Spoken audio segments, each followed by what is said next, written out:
Hello everyone. Last class में मैंने आपको केमिकल बॉन्डिंग में हाइब्रिडेशन निकालना सिखाया था किसी मॉलिक्यूल का।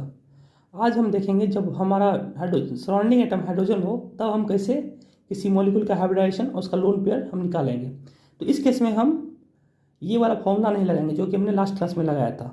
जब टर्मिनल एटम जो है हाइड्रोजन हो तब ये फॉर्मूला हम नहीं लगाएंगे। इस केस में हम ये फॉर्मूला लगाएंगे लोन पेयर निकालने के लिए। तो चलिए हम शुरू करते हैं आज का क्वेश्चन।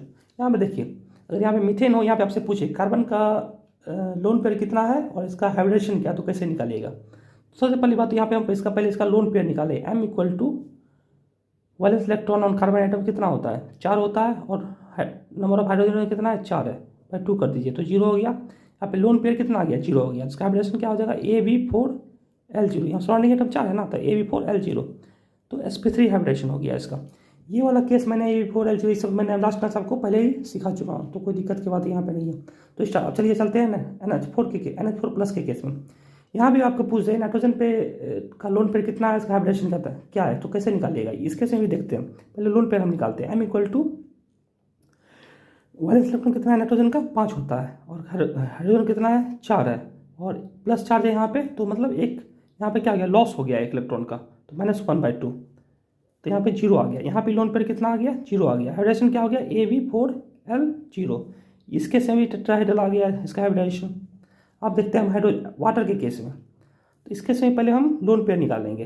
तो वैलेंस इलेक्ट्रॉन कितना होता है, ऑक्सीजन का 6 होता है, नंबर ऑफ हाइड्रोजन कितना है, 2 है, बाई 2, तो इसका लोन पेयर कितना आ गया, 2 आ गया। अब से पूछिए ऑक्सीजन का यहाँ पे लोन, मतलब इस केस में वाटर के केस में ऑक्सीजन पे लोन पेयर कितना होता है, सेंट्रल एटम पे लोन पेयर कितना है, तो यहाँ पे क्या आंसर दीजिएगा, 2 लिखिए, 2 आंसर दीजिएगा। जब आपसे हाइब्रिडेशन पूछे तो क्या निकालिए, कैसे निकालिएगा, AB2L2। मतलब यहाँ पे टेट्राहेड्रल के केस में जब 2 लोन पेयर हो तो कौन सा शेप होता है, वेंट शेप होता है, और हाइब्रिडेशन sp3 होता है। अब चलिए NH2 माइनस के केस में देखते हैं। इस केस में पहले हम लोन पेयर निकालेंगे।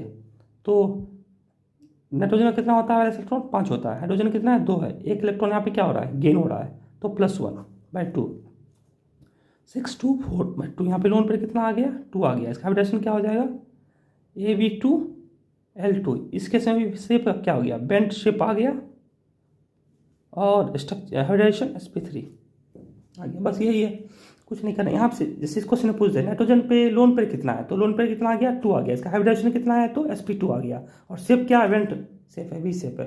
बस आज का लेक्चर यहीं तक था। Thank you.